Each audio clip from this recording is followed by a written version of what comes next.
lectura de la palabra del Señor. Vamos a leer en el libro del profeta Ageo.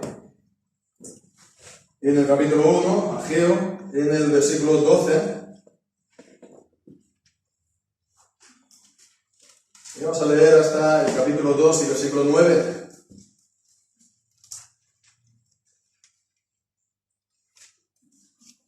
Y dice así, pues, la palabra del Señor. Y oyó Zorobabel, hijo de Salatiel, y Josué, hijo de Josadac, sumo sacerdote, y todo el resto del pueblo, la voz de Jehová su Dios, y las palabras del profeta Ageo, cómo le había enviado Jehová su Dios, y temió el pueblo delante de Jehová. Entonces Ageo, enviado de Jehová, habló por mandato de Jehová al pueblo diciendo: yo estoy con vosotros. Y despertó Jehová el espíritu de Zorobabel, hijo de Salatiel, gobernador de Judá, y el espíritu de Josué, hijo de Josadac, sumo sacerdote, y el espíritu de todo el resto del pueblo.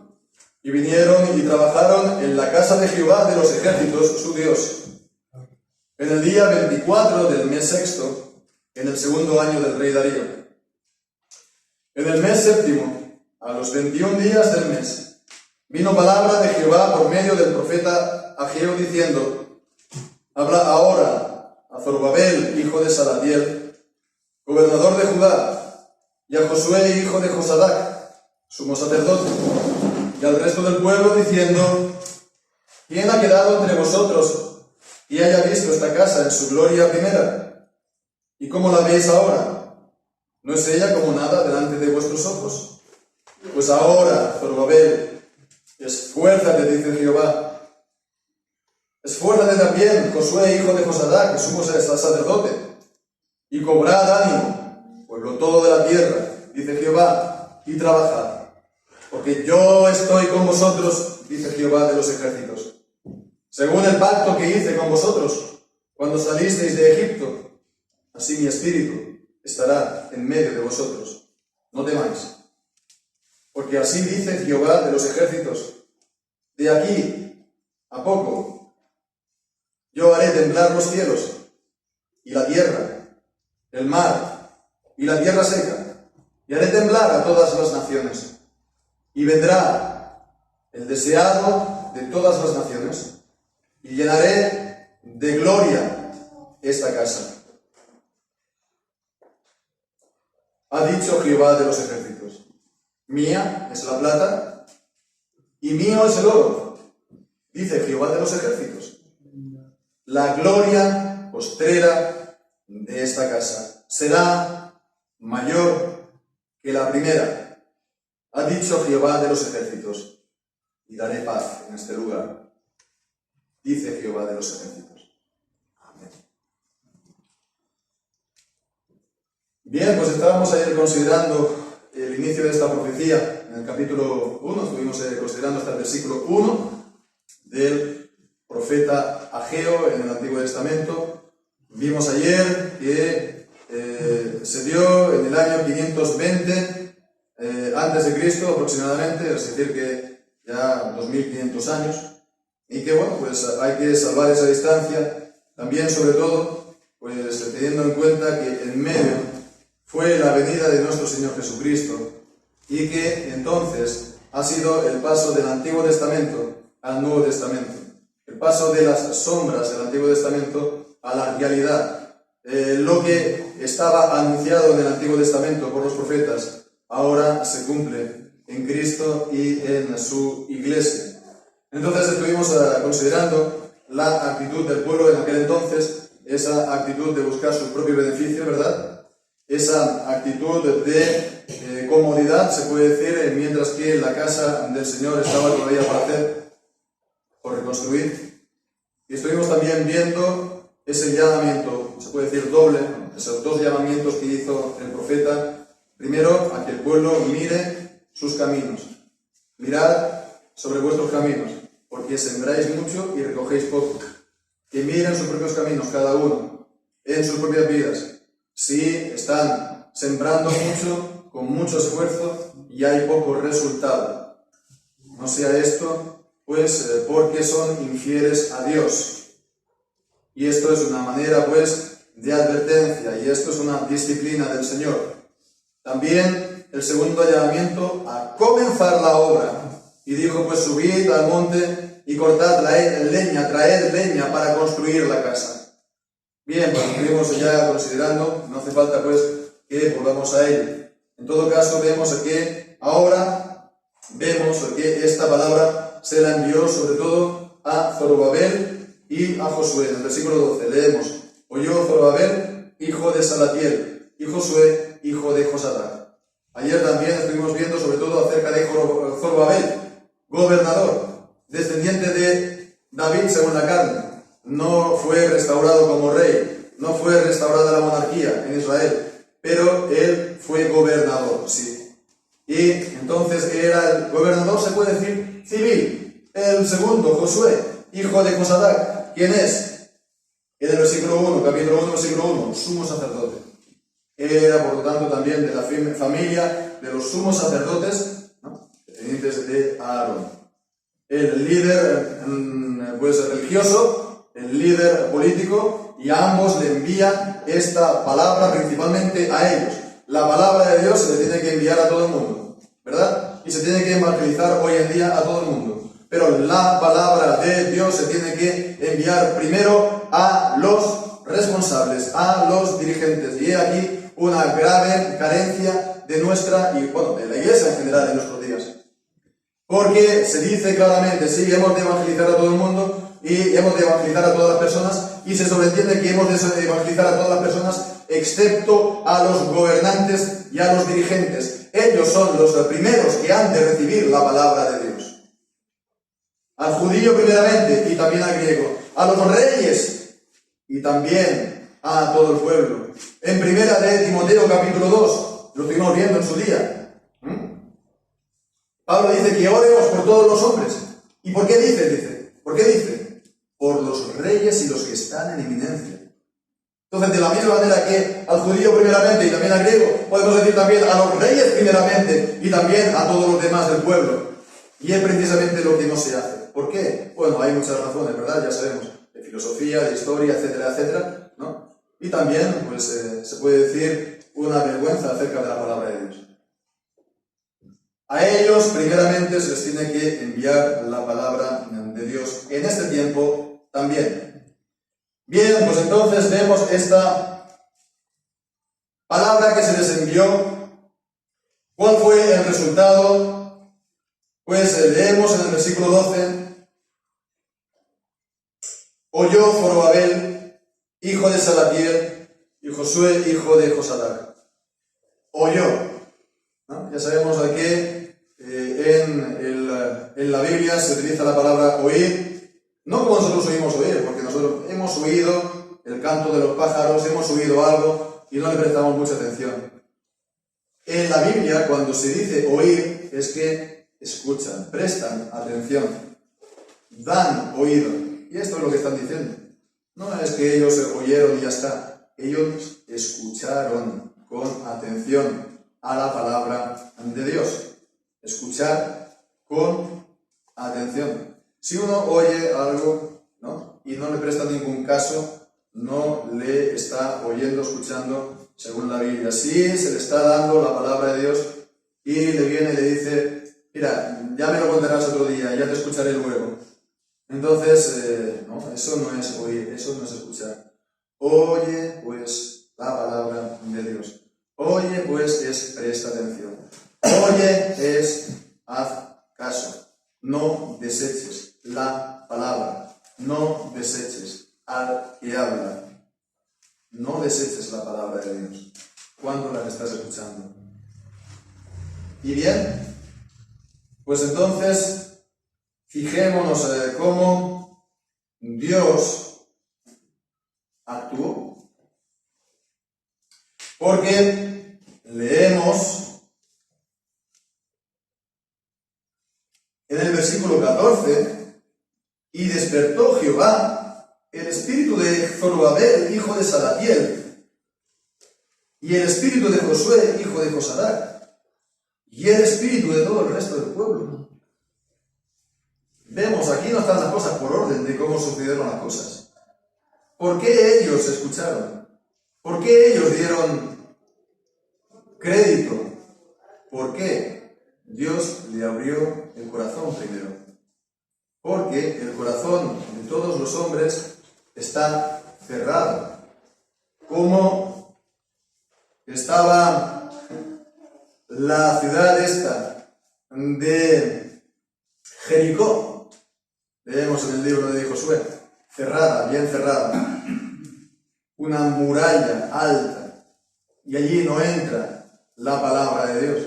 Y este es el corazón de todo hombre.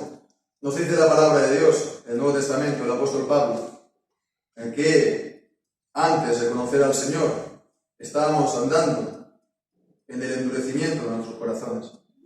Eso es lo natural, eso es lo propio nuestro, el endurecimiento del corazón.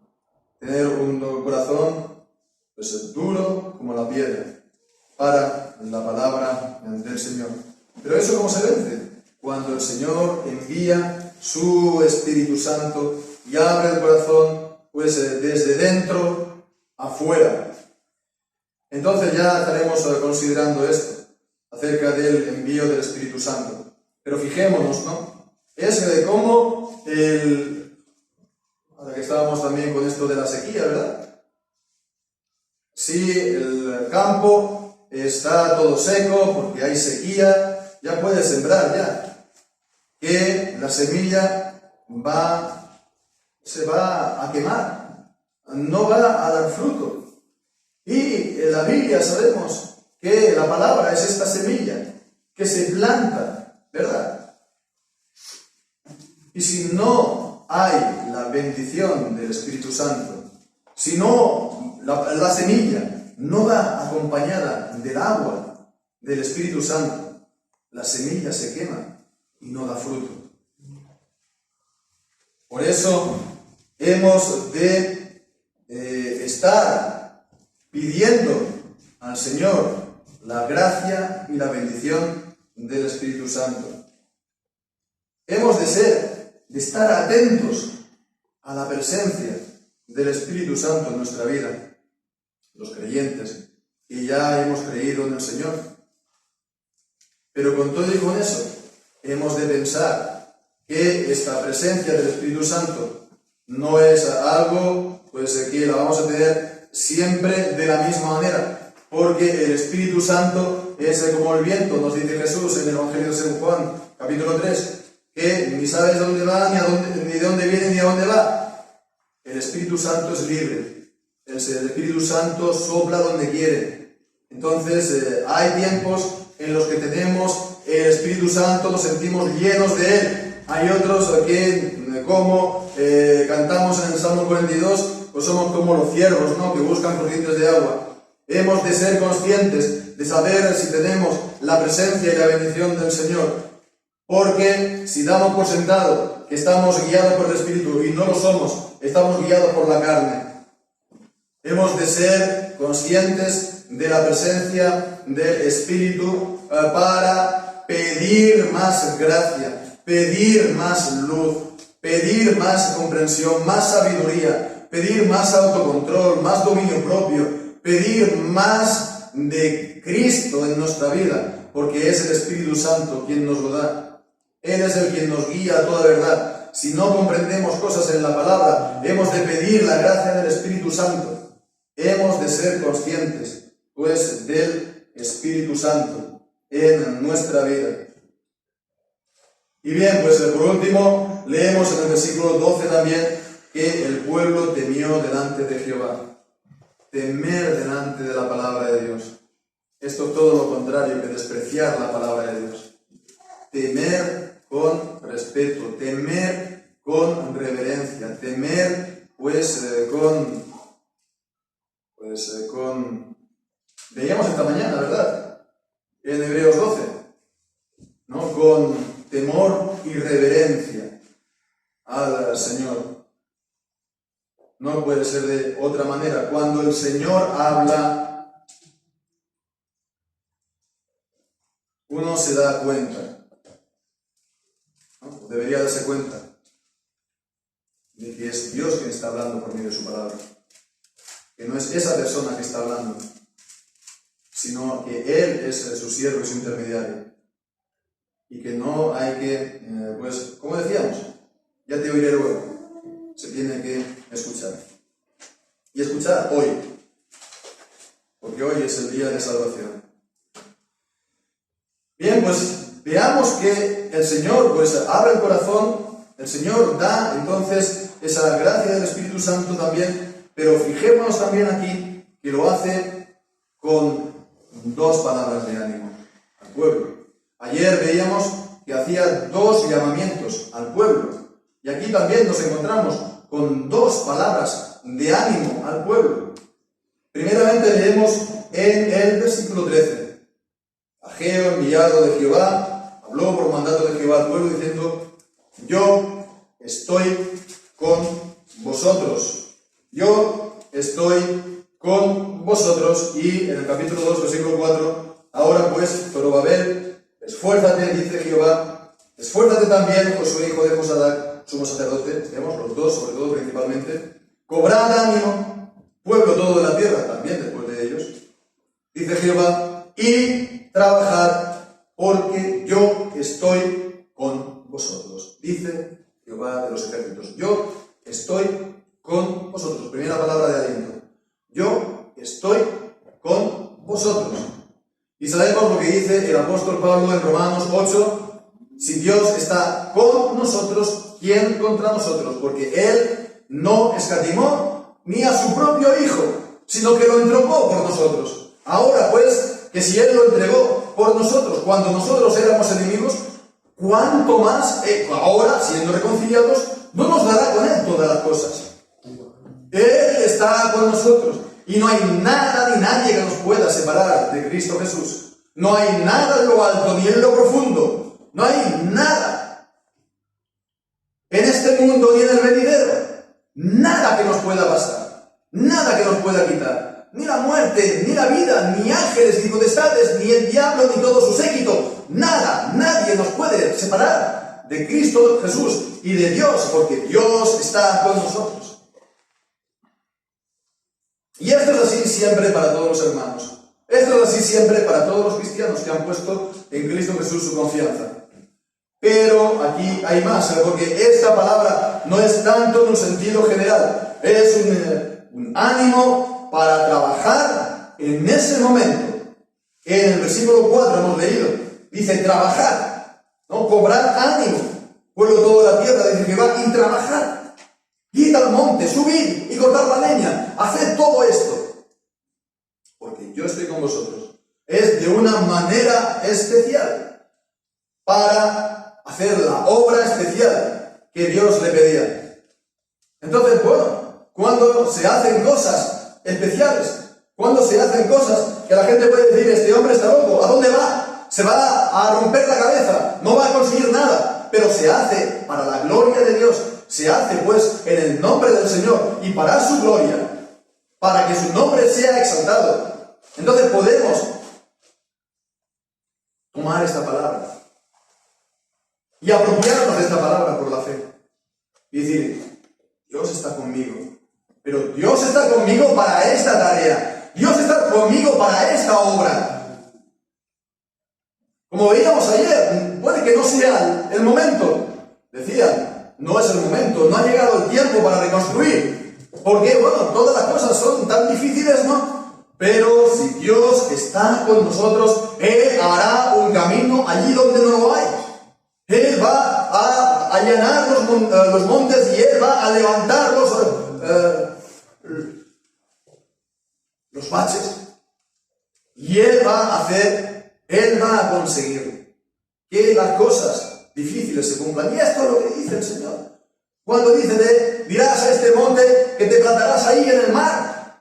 Nadie está diciendo que vamos a trasplantar aquí la montaña de Montserrat, no, o la Mola aquí en el mar Mediterráneo. No es ese el sentido de la Escritura, de las palabras de Jesús. Es ese símbolo para hablar de las cosas que son imposibles, de esas empresas que no tienen pues sentido a los ojos humanos. ¿Qué sentido tenía que fuera David, no con una simple piedra, a luchar luchar contra Goliat. Y lo venció. ¿Por qué? Porque lo hizo en el nombre del Señor. Yo estoy con vosotros. Si hacemos una obra para el Señor no nos va a dejar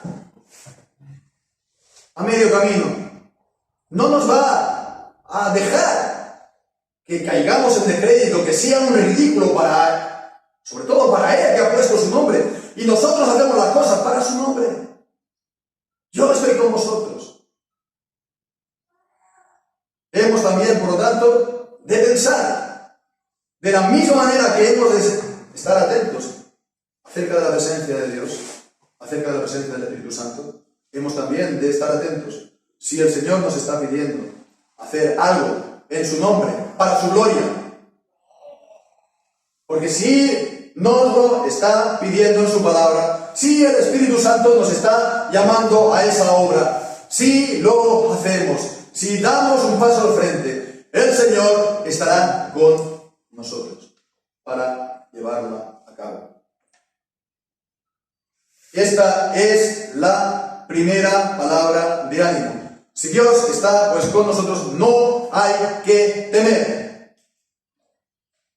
Y la segunda palabra de ánimo la encontramos sobre todo en el capítulo 2, versículo 3. Leemos allí: ¿Quién ha quedado de entre vosotros que haya visto esta casa en su gloria primera y cómo la veis ahora? ¿No es ella como nada delante de vuestros ojos? La casa primera era el templo de Jerusalén que había construido Salomón, que era un templo glorioso, que había decoración de oro por todas partes y que era la gloria del pueblo, de la nación de Israel, era la gloria de toda la tierra. Pero por los pecados del pueblo, ya sabemos, fue destruida con Nabucodonosor y ahora estaba siendo reconstruida con Zorobabel y con Josué. Estaba en ruinas, estaba caída. Era pues algo despreciable. ¿No es ella como nada delante de vuestros ojos? Y no hemos de mirar las cosas tal como la vemos en el presente, porque leemos en el versículo 9, la gloria postrera, la gloria última de esta casa será mayor que la primera. Ha dicho Jehová de los ejércitos: y dale paz en este lugar, dice Jehová de los ejércitos. ¿Y cuándo se cumplió esta palabra? Se cumplió con el templo que iban a reconstruir Zorobabel y Josué. No, el templo que construyeron ellos o reconstruyeron ellos no fue tampoco el templo en gloria que haya construido Salomón. ¿Cuándo fue? El templo fue cuando la venida de nuestro Señor Jesucristo. Y leemos en los evangelios, ¿no? Pues derribado este templo, yo lo levantaré en 3 días. Y estaba hablando de sí mismo, estaba hablando de su cuerpo. ¿Verdad? Y la gente, los judíos, entonces lo entendieron pues, de esta manera, ¿no? Que estaba diciendo que él iba a destruir el templo y que lo iba a levantar en 3 días. Entonces diciendo, además de que este está loco, además este es un blasfemo, ¿no? Está amenazando de que va a tirar abajo el templo. Y él está hablando de su cuerpo, de sí mismo. Porque sabemos entonces que está hablando de él y de su pueblo, al cual él iba a llamar. El cuerpo, que son los creyentes, que el Padre le ha dado desde antes de la fundación del mundo. El templo es entonces el cuerpo, son los distintos miembros de ese cuerpo, y Cristo es la cabeza y está unido a ese cuerpo, de manera que cuando se aparece al apóstol Pablo dice: Pablo, ¿por qué me persigues? Estaba persiguiendo a los cristianos, estaba persiguiendo a la iglesia, y Jesús dice: ¿por qué me persigues? Como hemos visto también esta mañana en Daniel capítulo 2, Cristo es la roca, y esa roca llena hasta cubrir toda la tierra, y es el cuerpo. La iglesia ¿quién cubre toda la tierra? Entonces, cuando está hablando aquí del templo, está hablando del templo que es Cristo. Y todo esto tiene que ver porque aquí hay una profecía acerca de Cristo. En el capítulo 2 y en el versículo 7 dice: bueno, de aquí a poco yo haré temblar los cielos y la tierra, el mar y la tierra seca, y haré temblar a todas las naciones, y vendrá el deseado de todas las naciones, y llenaré la gloria de esta casa, dicho de Jehová de los ejércitos. ¿Qué palabra más hermosa para hablar de Cristo? El deseado de todas las naciones, el deseo de las naciones. Porque Él, ¿quién como Él? Salmo 45, ¿quién como Él? Es el más hermoso de entre los hijos de los hombres. ¿Quién como Él? El deseado de todas las naciones. ¿Eso cuándo fue? Cuando Él vino, hace 2000 años. Cuando Él vino a obrar la salvación con su muerte en la cruz, derramamiento de sangre, el justo por los injustos. Pero Él ha sido llevado a la diestra del Padre y Él está reinando, es el reino de Dios. Y todas las profecías del Antiguo Testamento se cumplen en Cristo y se cumplen en su cuerpo. Esto lo hemos estado hablando esta mañana, por eso también esta mañana ha habido un momento que me he dejado llevar, ¿no? Y ha sonado pues la señal de alarma de los, ¿cómo se llama estos? Los altavoces, ¿no? Porque tal vez estaba gritando un poco demasiado, no sé. Porque es algo importante. Las profecías del Antiguo Testamento, todas se cumplen en Cristo y su iglesia. Sabemos que hay quienes dicen que hay profecías del Antiguo Testamento que están por cumplirse. Y entonces piensan que eso es en el futuro, en 1000 años futuros. ¿Pero eso por qué? Pues porque piensan que es porque no se ha cumplido en Cristo y en su iglesia, que es su cuerpo. Pues no pasa nada. Entonces eso se cumple en Cristo y en su iglesia. Y es una cosa muy importante. Porque esta profecía del templo, que la gloria postrera, la gloria última, será mayor que la primera. ¿Cuándo se cumple? Con Zorobabel, no. Hemos estado esperando a una reconstrucción literal del templo en Jerusalén para que allí se vuelvan a hacer sacrificios de animales. ¿Esa será la gloria mayor?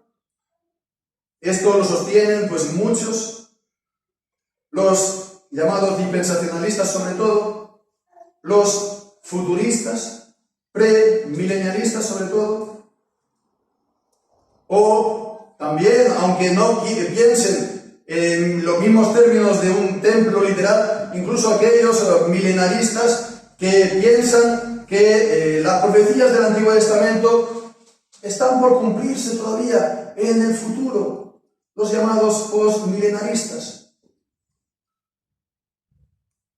Y mientras tanto, ¿cuándo se han estado cumpliendo las profecías del Antiguo Testamento en la persona de Cristo? Es decir, en Cristo y en su iglesia. Llevamos ya 2000 años. ¿Cuándo se han estado cumpliendo estas palabras, estas promesas? Es importante. Porque al final va a resultar que los llamados postmilenaristas tienen bastante en común con los dispensacionalistas, que no ven para nada el cumplimiento de las profecías del Antiguo Testamento en la historia, en Cristo y en su iglesia, en la historia de la iglesia. Y me dirán, pero bueno, ¿qué hay entonces de glorioso en la iglesia hoy en día? La iglesia ha sido gloriosa, como estábamos viendo en Hechos capítulo 3, no sé si hemos tenido la ocasión de escucharlo.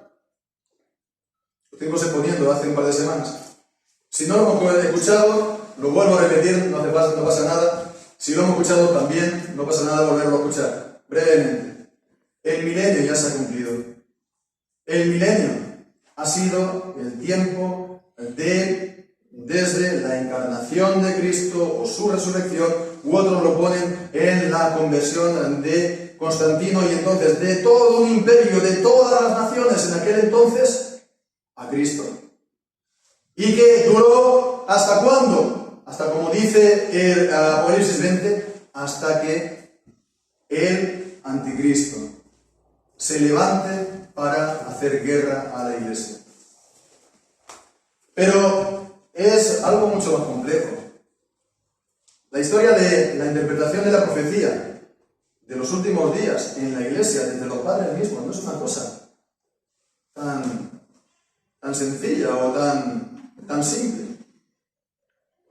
Porque los padres de la iglesia, estoy hablando del siglo II, del siglo II, del siglo III, pensaban, decían, enseñaban que el anticristo se iba a levantar de en medio de la iglesia y que la iglesia verdadera se tenía que salir del dominio del anticristo.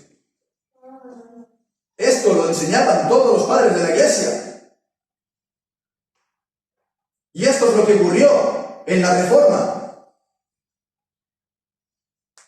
Cuando se salió buena parte de la iglesia del dominio del anticristo, ¿quién es el anticristo? El hombre de pecado, el hijo de perdición, ¿quién es ese? El Papa de Roma. Papado. Es un anticristo colectivo, como lo vemos en la Escritura. Y bien, pues en esas estamos. Y me dirán entonces, ¿dónde está esta gloria que ha de venir? Para que la casa sea mayor que la gloria de la casa sea mayor que la primera.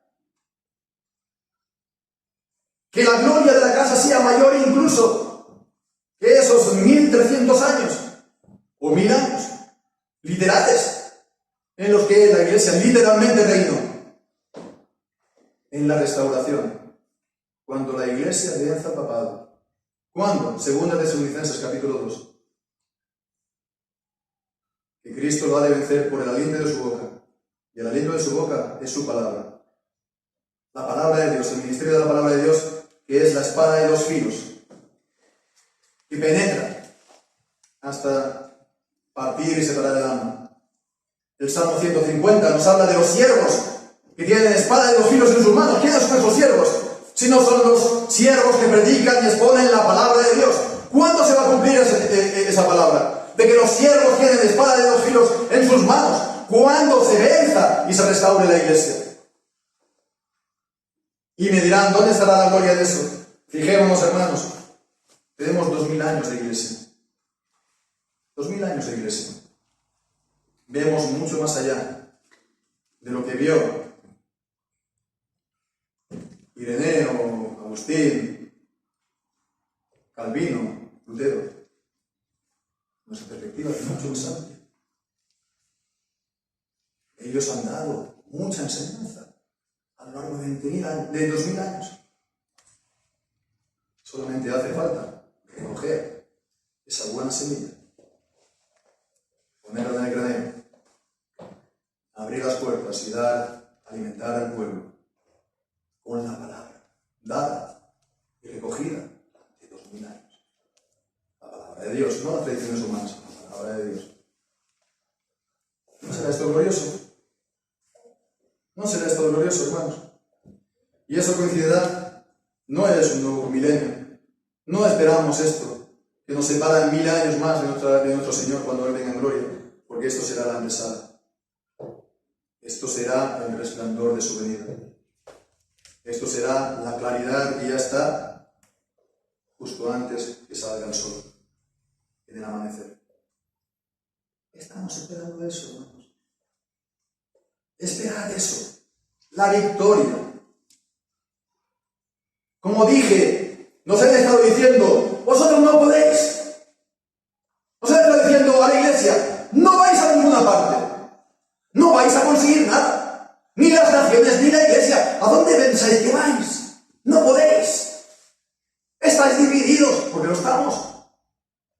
No vais a ninguna parte, no tenéis historia, no tenéis nada. Vosotros además aquí en España, venís de fuera, venís del enemigo.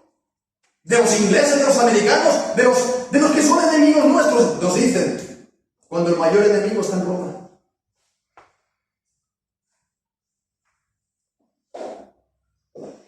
Y a lo que voy, nos dicen, no podéis. Y sí podemos. No por nosotros mismos, porque Él puede. Porque Cristo puede, porque Dios puede, porque Dios está con nosotros. Claro que se puede. Claro que se puede. Entonces quedémonos con esta palabra de ánimo, hermanos, con las dos. Estoy con vosotros. Y la gloria postrera de la casa será mayor que la primera. Hermanos, si esto no nos motiva, si esto no infunde realmente fuego en nuestra alma, ya no sé qué nos puede infundir fuego en el alma. Si esto no nos levanta, ya no sé qué nos va a levantar. No me estoy refiriendo solamente a vosotros, a todos aquellos que me puedan escuchar a través de los medios de hoy en día. Así pues, levantemos la cabeza, porque el Señor lo promete. Cuando venga el deseado, la gloria de la casa será mayor